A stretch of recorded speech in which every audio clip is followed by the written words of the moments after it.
President Kennedy's first days in office, he asked his brother-in-law, Sargent Shriver, to create an organization that would, over the next 50 years, send almost 250,000 Americans across more than 140 countries to help develop sustainable solutions to the world's most pressing challenges.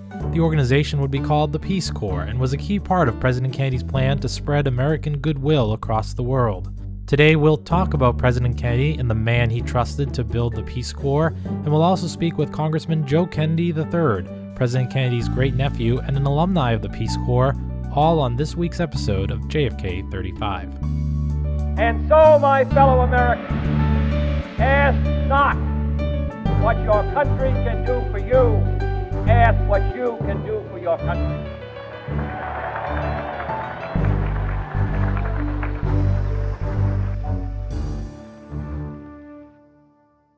On October 14, 1960, at 2 in the morning, President Kennedy told a crowd of 10,000 students at the University of Michigan about a plan to send Americans across the globe to serve as global citizens.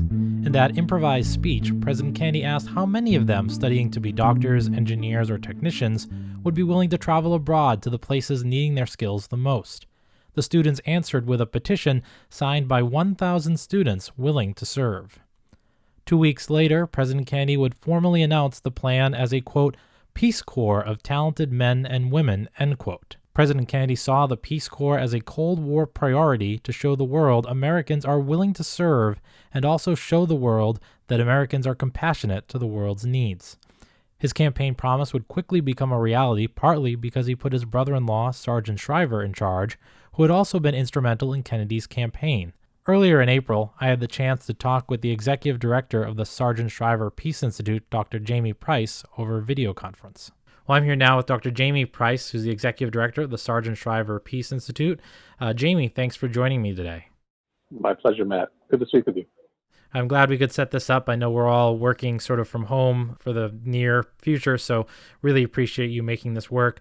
So we're here to talk a little bit about President Kennedy and Sargent Shriver's work on founding the Peace Corps. It was first brought up on October 14th during the campaign when Senator John F. Kennedy spoke to a crowd in the University of Michigan of Ann Arbor, and he proposed sort of what would evolve into the Peace Corps. Can you tell me a little bit about how that came about, and when did Sargent Shriver sort of get involved with this program? Well, Sarge wasn't with President Kennedy on that trip to the University of Michigan. He was working on Jack's campaign and running the civil rights division of that, but he knew about the trip. And so the interesting thing about that event is that nobody really knows why President Kennedy brought up the notion of the Peace Corps that night. I spoke with Sarge about that one time, and he told me that he thought it was linked to President Kennedy's performance and with his last debate with Richard Nixon that night. The last question that he dealt with was the problem of U.S. influence or the lack of U.S. influence in Africa, and he was very concerned about foreign affairs, foreign aid. He was concerned about Soviet influence and the communist brigades being in villages and working with the people there, and he thought the United States was way behind on it. So in Sarge's view, when President Kennedy gave his impromptu remarks to the 5,000 students who'd been waiting for him in the rain that night, he was really coming off of the notion of the debate and just sort of floated out there the idea, wondering if the students would be willing to serve. And they, as the story goes and as recordings report, uniformly, cheered back their response that they would. What was interesting to Sarge at the time was that what appeared to be in Kennedy's mind was a foreign service notion of serving. The idea of the Peace Corps hadn't really coalesced, and that probably took the next couple of weeks with the student movement at Michigan and other things to have that happen. And Sarge began to tune in during that period of time. And why do you think President Kennedy looked to Sargent Shriver? When he took office, he looked to Sargent Shriver to direct the Peace Corps task force. Why do you think President Kennedy looked specifically to Sarge for the work? Sarge used to joke about this. He called Sarge the day after he was inaugurated. And of course, the day after he was elected, he appointed Sarge as the head of his talent search. So Sarge had staffed up the Kennedy's transition. During the transition, he'd staffed up Kennedy's government for him, ambassadors and cabinet officials and all the other positions that needed to be filled. And the big one that hadn't been filled was the Peace Corps, and they'd never even talked about it, apparently. And so the day after he was inaugurated, on the 20th of January 1961, he called Sarge, Sarge, of course, was with Eunice, and they were at the parties at the inauguration. That morning, they'd flown from D.C. to Chicago, and it was in that afternoon that the president tracked down Sarge. And what he told him at the time, when he offered him the job, was that he wanted Sarge to do it. One, because he knew he could, because he had all kinds of administrative experience in the business world, in the merchandise marts, and because he'd done a phenomenal job on his campaign, but also because he was a relative. And President Kennedy was both. He was a little ambivalent about the Peace Corps program, only in the sense that he was aware that it was new. He was aware that it was a big risk, and that by this point, Gallup polls showed that 70% of the country was in favor of it. There were more applications to sign up for the Peace Corps program that didn't even exist than any of the other jobs. And so there was this huge energy around it, and it would either be a phenomenal success or a horrible failure. And what he told Sarge was that it was easier to fire a relative than anybody else if it turned out to be a fiasco. So that was one reason. Well, that's a really interesting reason to think about it. And some people describe Sargent Shriver being involved to lead the organization as a little bit reluctant. Is that the case? Or sort of what did Sarge think about tasking this large organization that was completely new? Well, yeah, it wasn't even an organization yet, was it? It was just this large task, which was mobilize the service commitment of Americans, particularly young Americans, to serve abroad, to help turn the tables on the Cold War, to help build peace with the non-allied nations. And a huge, huge task. Sarge had, and to your question though, Sarge had gone back to Chicago because that was his home. He loved Chicago, and he was going back to some important things. His work at the Merchandise Mart was one thing, but he also he'd been head of the school board and in charge of education there. This was a very difficult time of race relations and education and integration, and he was in the middle of that with the Catholic Interracial Council of Chicago. His name was being kicked around for political campaigns for senator, maybe the next governor of Illinois. So he had a lot to do, and he just dedicated a year working with Jack on his election campaign. So he was ready to be back home. He was ready to be back in Chicago in his own world. And it is phenomenal that he flew back that day, totally planning on being in Chicago. That afternoon, President calls and says, "I want you to run the Peace Corps." And Sarge drops it all, drops all of his plans and drops all of the opportunities he had going in Chicago and says, "Okay," and turns around and books a plane back. It was a Monday, books a plane back the next day. He told me that one time that he was called to that. He felt a spiritual call to try to build peace, to try to reconcile differences of culture and nation and language and economics across the world, and that superseded everything he felt drawn to do in Chicago. And so that first year, what was it like? What was we've already touched a little bit about how big the task was, but what was that first year or those early years like as he tried to get not only the volunteers but the countries which would have to invite Peace Corps members? What was that like, and how successful was it in those early years?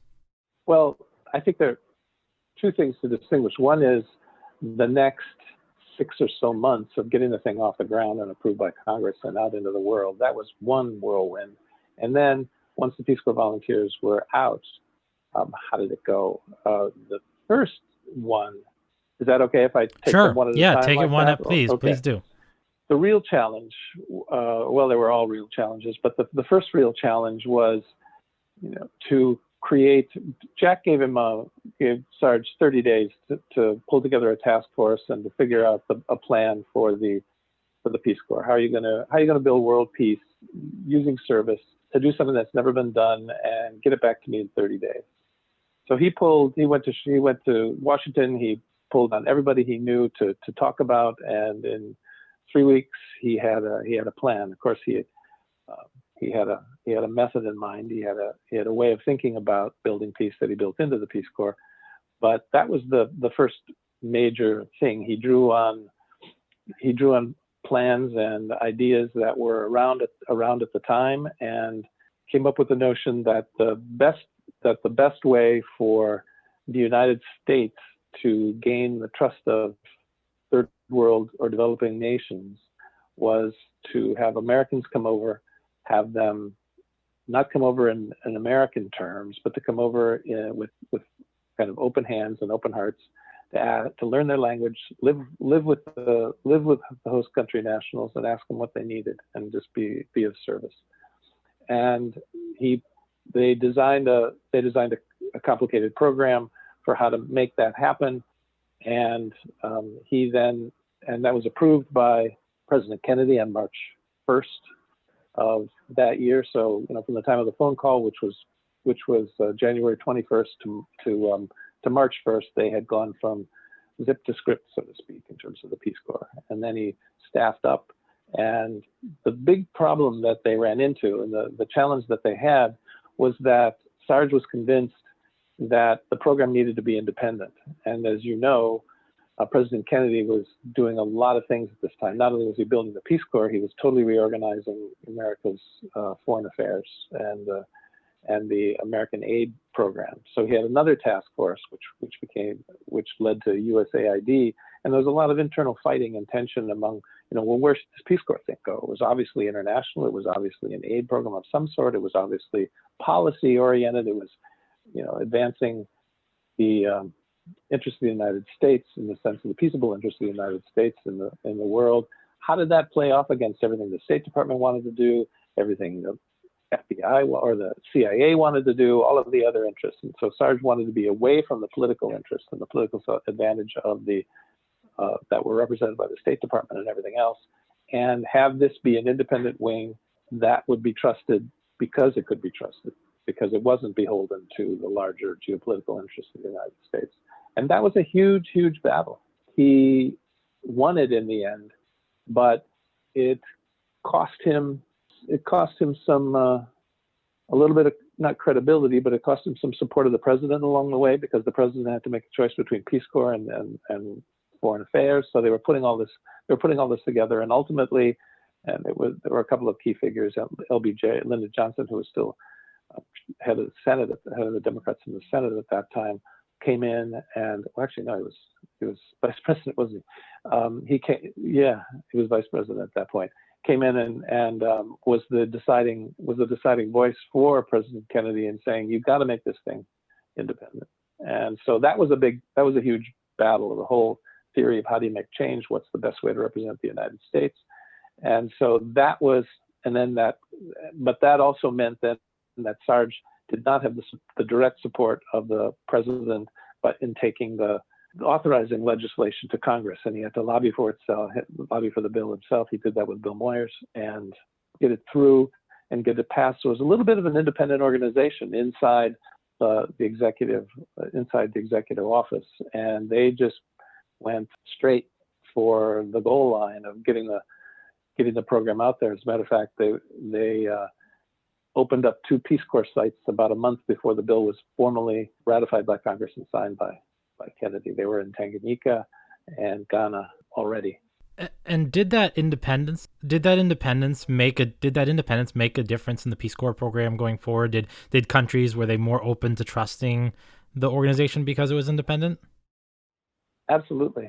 The Peace Corps volunteers had to relive that every time they went into a community in a host country. You can imagine, here you have an American who's coming to live in your community, to teach your kids, to talk to you about health, to deal with economic issues, and you're wondering, what's his agenda? What's her agenda? What are they doing here?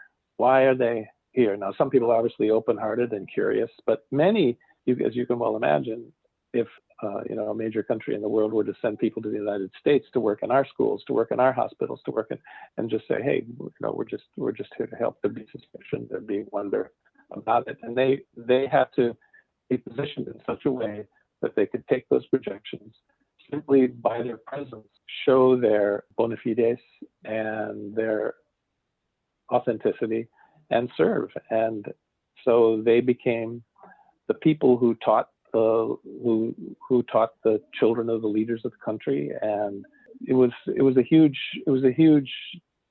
issue. I mean, their independence and the fact that they represented the U.S. government, and the fact that they were independent of geopolitical aims of the United States, made all the difference in their effectiveness in making peace and building, making friends.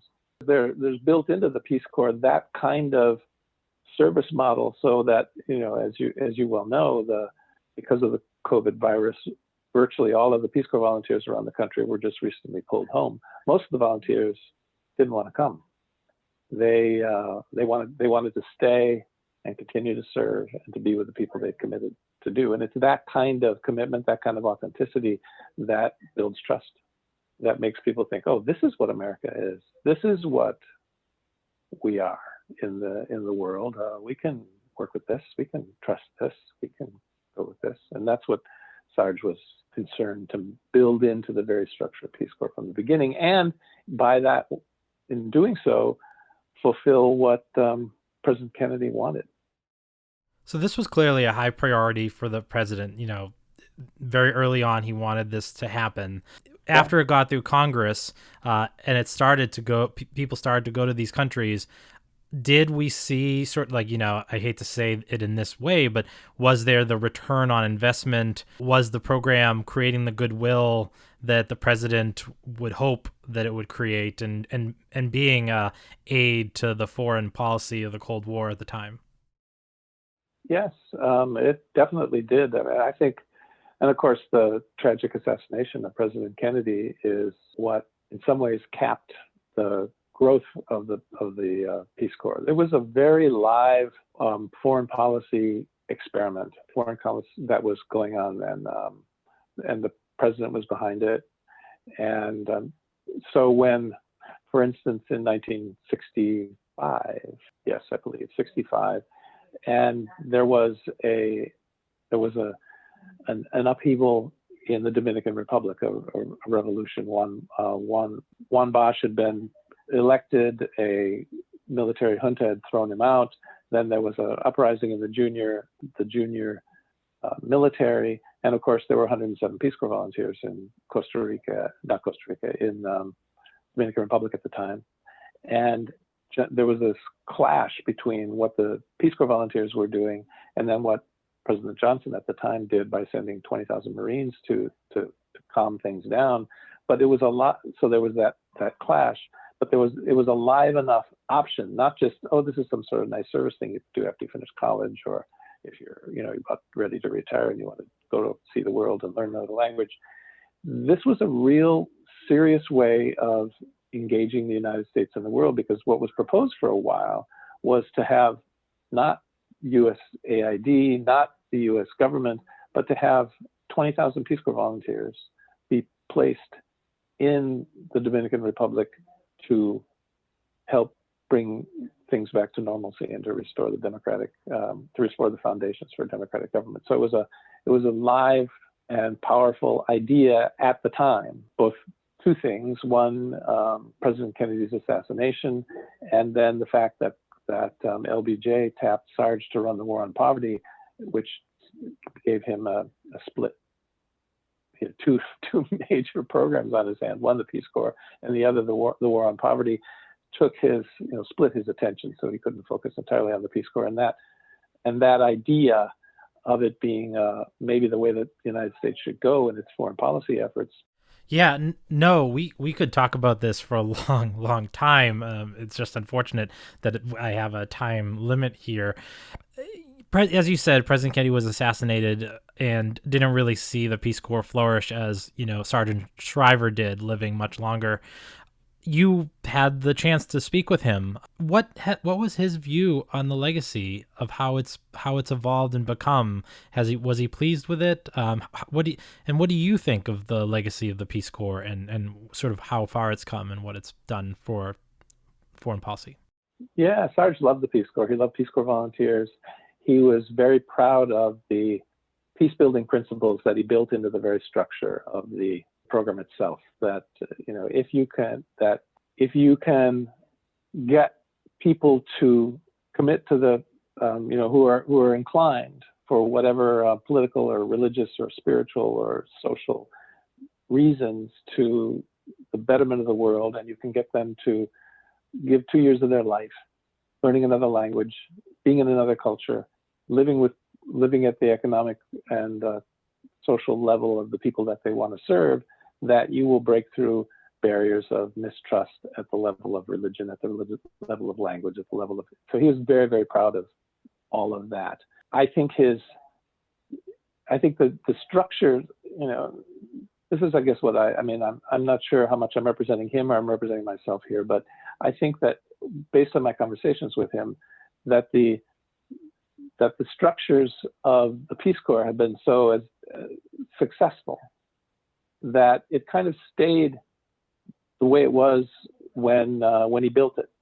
And it was built in the 1960s to address the fact that in the post-colonial era, when all of the colonial nations were releasing their colonies to become independent nations, and the whole point was nation building, and the whole point was to provide those countries with the kinds of expertise and jobs and job training that were needed so that they could support themselves.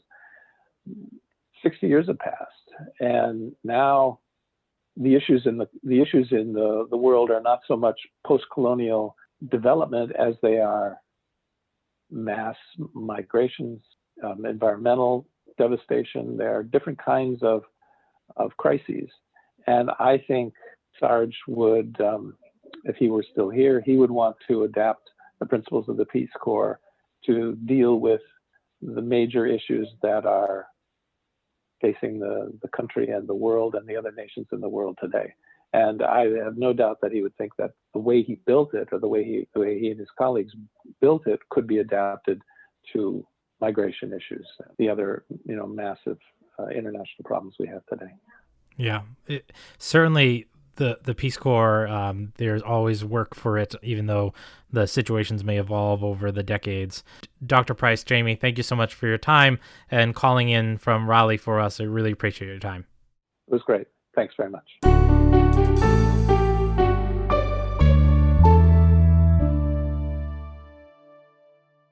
The average age of the Peace Corps volunteer is 26 years old. Many often join after finishing college, although volunteers can include people well into their retirement age. In January, I had the chance to speak with Congressman Joe Kennedy III, who is the great-nephew of President Kennedy. Congressman Kennedy served in the Dominican Republic with the Peace Corps after graduating from college. That interview is next. Well, joining me now is Congressman Joe Kennedy of Massachusetts. Congressman Kennedy is the great-nephew of President John F. Kennedy, and he's here to talk to us about his experience in the Peace Corps. Congressman Kennedy, thank you for joining us. I'm thrilled. Thanks so much for having me.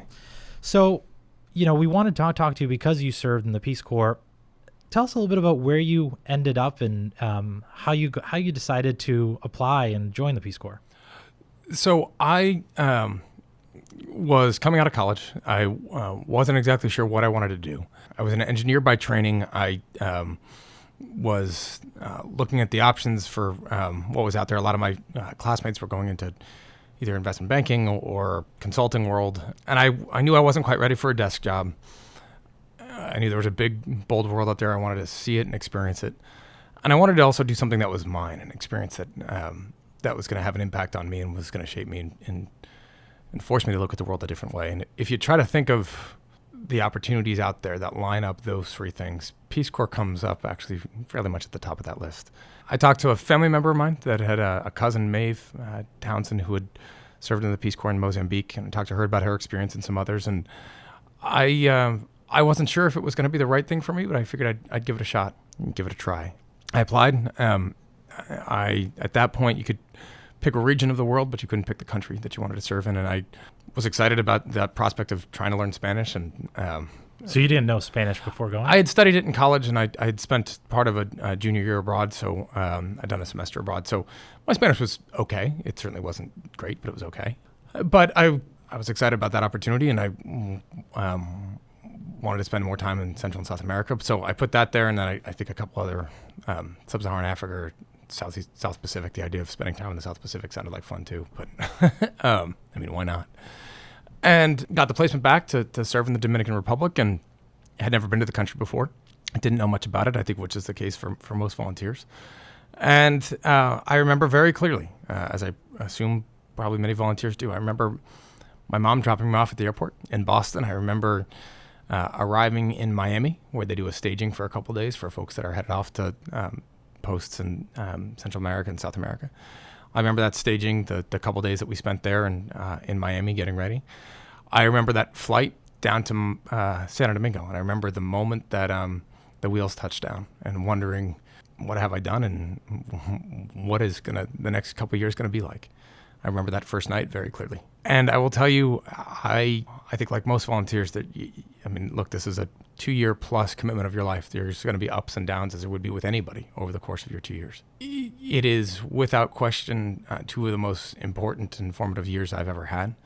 I draw off that experience every single day, and not just because I now speak Spanish, but the lessons learned that otherwise I would not have been exposed to. And I am will forever be grateful, not just to the organization for that opportunity, but to the people of the Dominican Republic for the way in which they welcomed me and treated me, and the experiences that I now carry with me because of it. What was one of those favorite memories you had from being in the Dominican Republic? Look, there's a lot of them, and some great memories and some memories that are important ones, even if they weren't necessarily great looking back on it. And I remember somebody sharing that advice that however frustrating or bad or upsetting that moment might be, you will laugh harder about it later, which is probably good Peace Corps advice all the way through. But look, I think one of the several lessons that sticks with me in a story that I often tell, trying to summarize my service experience for those nearly 27 months, is probably about a year or so into my service, I was on my way back into Santo Domingo to visit the Peace Corps office. I stopped by and visited my host family that hosted me for the first couple months for several weeks of service when I first got to the Dominican Republic. I stopped back in on them, and I went back into the Peace Corps office, and I got on their public transportation, which there was called a guagua, which was essentially a little minivan meant for 8 or 9 people with 20 people hanging out of it. And I was in the second about last row and had a little backpack on my lap and just minding my own business, and somebody tapped me on the shoulder. And I turned around and he said, "Cuerpo de Paz," asking in Spanish if I was a Peace Corps volunteer. And I said, "Yeah, how'd you know?" As if I could be anybody but, as if I was blending in, right? The guy looked at me like I was crazy. And he never asked my name. He never asked what I did. But he went on to tell me a story that said that when he was a little boy, he lived in the outskirts of Santo Domingo, and they didn't have access to running water. And a Peace Corps volunteer came, and he built a water pipe, an aqueducto, to bring clean water to their village. And he thanked me for the work that volunteer did all those years before, because he never had a chance to thank him. And a couple minutes later, he got off that bus. I never saw him again. But the impact that volunteer had, I don't know if it was 25 or 30 or 35 years before, such that a stranger on a bus would think to talk to somebody else all those decades later and just say thank you, I thought was an extraordinary thing. Wow, it is amazing. And you go there for service to help the other people in the country, to do some sort of service, but really the Peace Corps also does work on you, changes sort of your priorities. How do you think your time in the DR changed you when you returned? Oh, look, without question. Again, I as I said, draw on those experiences literally every day. How did it change me? I think in a number of ways. One, it really does force you to look at things differently, to look at the world differently, to look through things through a lens of experience and history and culture, and the way that you're going to understand different circumstances and take different cues and understand that people will see the same circumstances, the same situations, and interpret them differently. It makes you understand that if you're trying to wrestle with issues around social change or economic development, that it is not enough to be certain of or to know or to have developed the right plan. The best proposals, the most rigorous studies don't mean much if you can't get a community behind them. That trust is so important, that you're not going to be able to do anything with it, and it is very hard to earn it.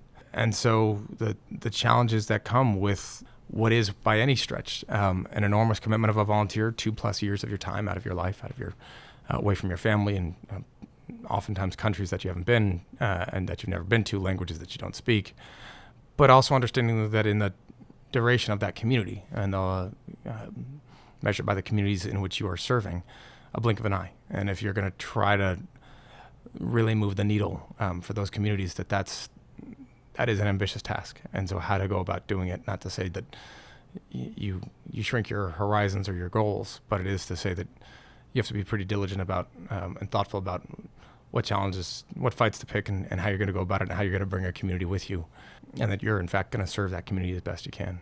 And a lot of that, I think, is very similar actually to the challenges that I face in the current role as a member of Congress and elected official, because a lot of these challenges come with the same issues, right? It's not just about coming up with what you think is the right plan to stimulate an economy or address education or immigration or healthcare. It's about then building the political will that you need in order to translate those plans into action and into law. And trust and confidence is a critical piece to that.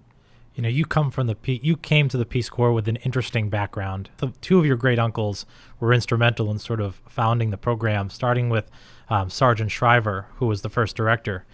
Did he inspire you at all to pick the Peace Corps when you were leaving, or what did you learn from him about service? Look, I'm extremely proud of my relatives' record of service and the contributions that they've made to our country, and I think the contribution that the Shriver family has made from Eunice and Sarge, and for Sarge over the course of his life, which is an extraordinary life dedicated to service of others, whether it was from the Office of Economic Opportunity to the Peace Corps, and then again as a vice presidential candidate, always finding ways to give back, always finding ways to look out and to care for those amongst us who needed that help most. And I remember a story that his son, my cousin Timmy Shriver, who is now head of the Special Olympics, also an organization started by his mom, my great aunt Eunice, talked about when his dad, I think, was director of the Peace Corps out in, I believe, Kenya.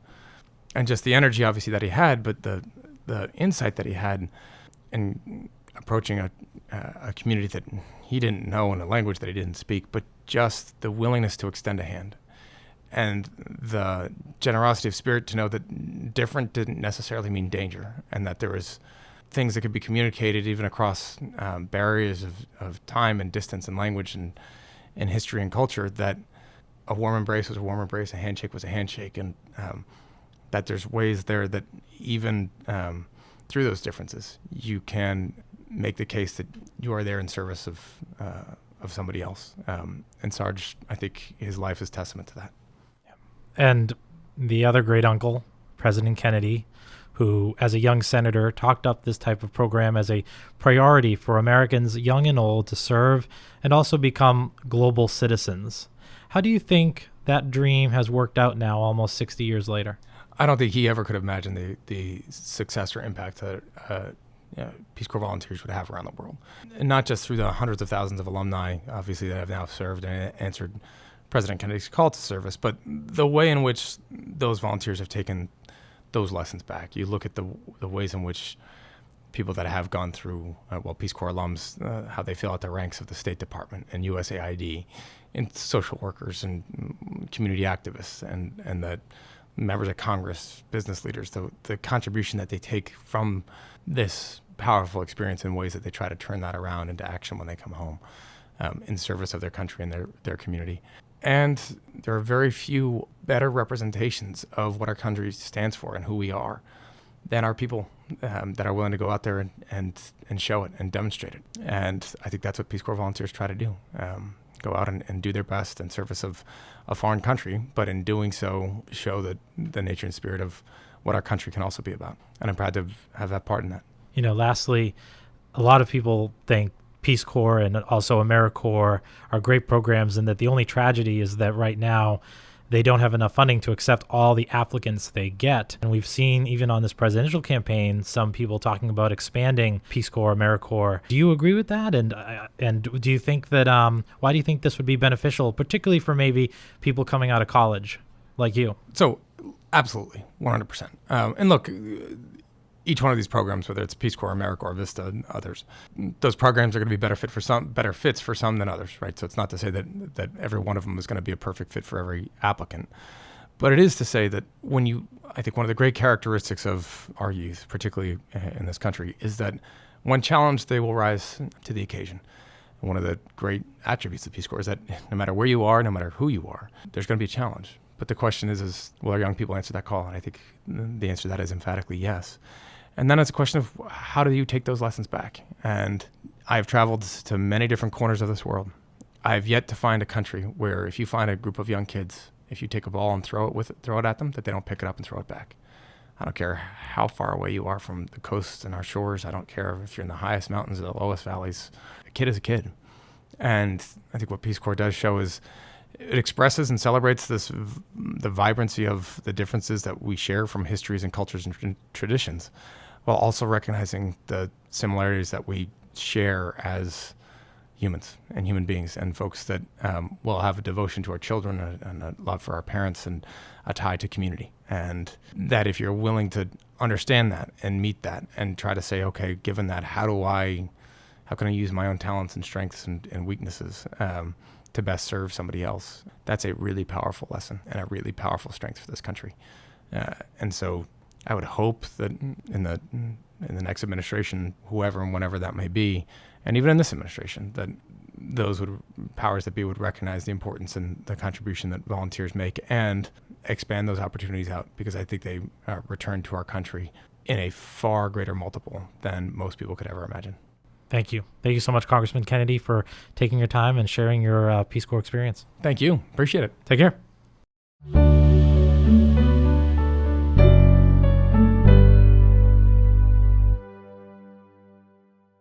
Thank you for listening to this episode of JFK 35, a podcast from the JFK Library Foundation. We hope you enjoyed this episode and that you and your families are remaining safe during this time. Stay with us next time as we bring you more stories from the JFK Library. If you have questions or story ideas, email us at jfk35pod@jfklfoundation.org or tweet us at JFK Library using the hashtag JFK35. You can also follow us on Facebook and Instagram. And if you liked what you heard today, please consider subscribing to our podcast or leaving us a review wherever you get your podcasts. Thank you for listening and have a great week.